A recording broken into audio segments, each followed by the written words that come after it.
Premier entraînement en Floride. Le Real Madrid a entamé sa préparation à Palm Beach, au prestigieux complexe de The Gardens North County District Park, en vue de ses débuts très attendus dans la Coupe du Monde des clubs. Les hommes de Xavi Alonso affronteront Al Hilal mercredi, au Hard Rock Stadium de Miami, à 21h, heure espagnole, 15h, heure locale. La séance a débuté par un échauffement en salle, suivi de divers exercices techniques sur le terrain. L'équipe a ensuite enchaîné les phases tactiques, avec des oppositions axées sur les transitions offensives et défensives.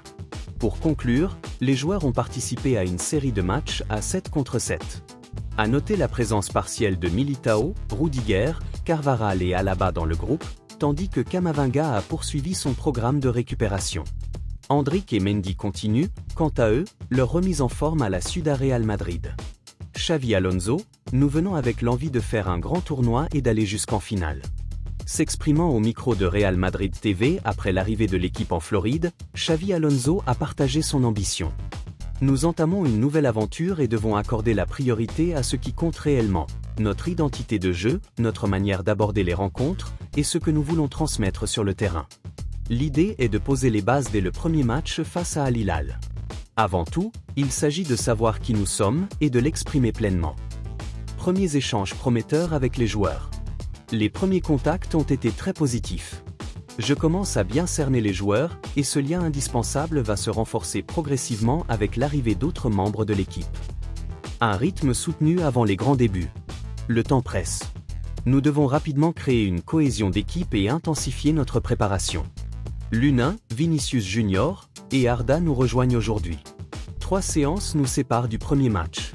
L'envie est immense, l'objectif est clair, réaliser un tournoi de très haut niveau et viser la finale. Kylian Mbappé, une pression implicite sur le Real Madrid?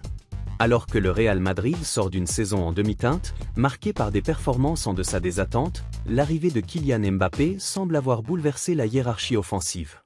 Rodrigo, en particulier, a traversé une période délicate, nourrissant des rumeurs de départ.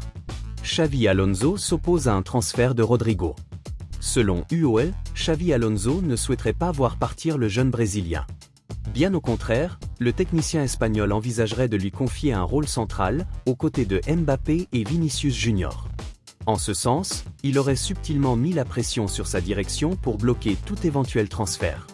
Rodrigo veut rester et s'affirmer.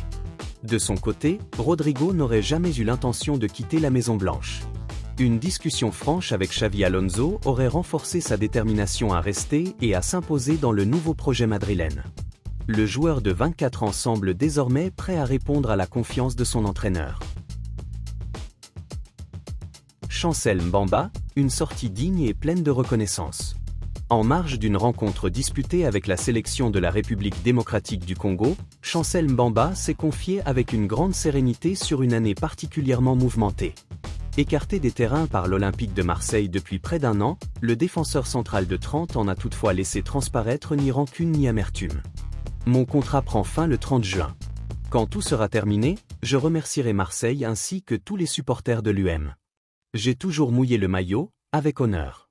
Dieu m'a offert l'opportunité d'entrer dans l'histoire de ce club. J'ai vécu 2 saisons magnifiques, riches en émotions. Je n'ai jamais triché, a-t-il déclaré avec fierté. Originaire de Kinshasa, Mbamba a également tenu à adresser un message de bienveillance à l'ensemble du club phocéen. Je souhaite le meilleur à tous mes coéquipiers, au staff et à l'ensemble de l'institution. Mon aventure s'achève le 30, mais j'espère que des défenseurs encore meilleurs viendront renforcer Marseille. L'essentiel demeure, allez l'UM. Interrogé sur sa mise à l'écart, le joueur a réagi avec philosophie, c'est ainsi que va la vie. Je suis resté calme, concentré et professionnel jusqu'au bout. J'ai respecté le club et honoré mon contrat. Dieu m'a donné la santé, et mon corps ne m'a jamais lâché. Je suis à 100% de mes capacités.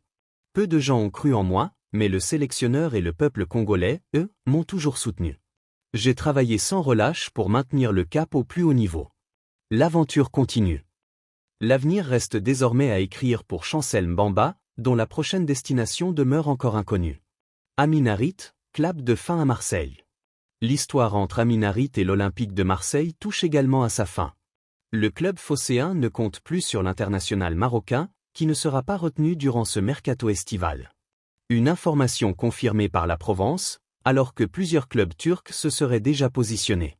Recruté officiellement à l'été 2023 pour 5 millions d'euros, après 2 prêts consécutifs en provenance de Schalke 04, Harit ne sera pas conservé par le nouvel entraîneur, Roberto De Zerbi, qui ne l'intègre pas dans ses plans. La saison 2024 à 2025 n'a pas souri au milieu offensif, limité à seulement 13 apparitions en Ligue 1 pour 2 buts et 5 passes décisives. Des pépins physiques, notamment au mollet, ont freiné sa progression, réduisant son temps de jeu à de brèves entrées en fin de rencontre. Il n'a été titularisé qu'à 8 reprises dans l'élite cette saison. Malgré son talent indéniable, Amin Harit quitte donc Marseille sur une note teintée d'inachevé. Reste à savoir si un nouveau chapitre s'ouvrira pour lui du côté du Bosphore, ou ailleurs sur la scène européenne.